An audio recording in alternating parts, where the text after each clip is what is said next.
Sim, gradiente, matriz jacobiana e matriz hessiana, tudo em um vídeo. Basicamente, trata-se das derivadas parciais e das representações, tanto nas primeiras derivadas quanto nas segundas derivadas. Vou começar pelo gradiente. Aqui temos uma função que resulta em um escalar, ou seja, um número. Quando vocês calculam as derivadas parciais, a parcial de f em relação a x, temos aqui 2x, e a parcial de f em relação a y resulta em 2y. Isso aqui é para ser um y. E se vocês agora, por exemplo, aplicarem o operador nabla em fx para obter o gradiente, então isso será 2ic, 2irads. Aqui está o gradiente. Agora temos as derivadas parciais de primeira ordem, uma vez aqui, porque é uma função com dois argumentos, derivada em relação a x e em relação a y. Aqui há uma função com valores vetoriais. Sim, isso significa que aqui temos uma combinação, sim, de duas funções representadas na forma de um vetor. E, portanto, agora precisamos da matriz jacobiana para representar as primeiras derivadas. Sim. Isso significa que se agora derivarmos parcialmente aqui, sim, agora calculamos aqui a derivada parcial, parcial de f em relação a x. Sim, seria o seguinte, nós derivamos aqui em cima. Aqui, se olharmos para o x, sai 2x, e aqui embaixo, derivando em relação a x, vezes x é íris. Isso significa que temos um vetor, e derivada parcial. Em relação a y, obtemos, aqui em cima, derivando em relação a y, 1, e aqui embaixo, derivando em relação a y, x.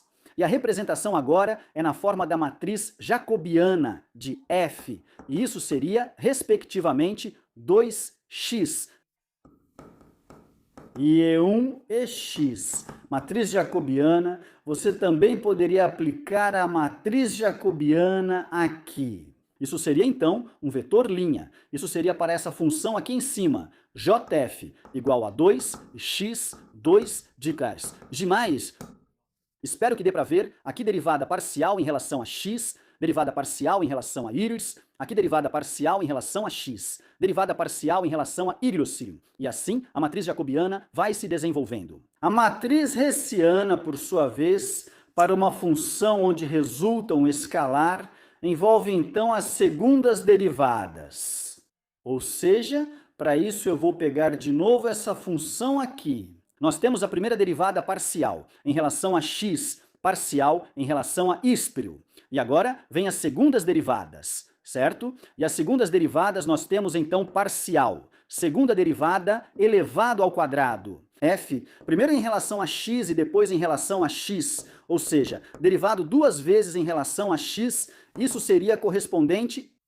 Nosso olhar vai agora para cá. Aqui derivamos em relação a x. Agora derivamos novamente em relação a x. Seria 2. Então, parcialmente, a segunda vez, derivado em relação a x. Se derivamos primeiro em relação a x, nosso olhar vai para cá. Isso também é 2. 2.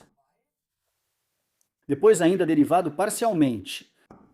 F. Primeiro em relação a x e depois em relação a y. Bem, é assim. Então, parcialmente em relação a ira. Sim, primeiro derivado em relação a x. Aí olhamos para cá, agora de novo em relação a y. Derivar, sim. Isso significa que tudo isso é um número, seria 0 e parcialmente derivado duas vezes. Primeiro em relação a y e depois em relação a x. Sim, primeiro em relação a íris. Sim. Então, aqui dá para ver agora. Sim. E depois em relação a x, sim. E aí vemos aqui de novo que é como se fosse um número, então também é 0. E essas derivadas, essas segundas derivadas, entram agora na matriz hessiana, H de f, e ela é construída dessa forma. As segundas derivadas, primeiro em relação a x, e depois em relação a x. Primeiro em relação a x, e depois em relação a x. Primeiro em relação a x, e depois em relação a x, 0. E primeiro em relação a x, e depois em relação a x, e correspondente a f. Em relação a x, e depois em relação a x, 0, e primeiro em relação a x, e depois em relação a y.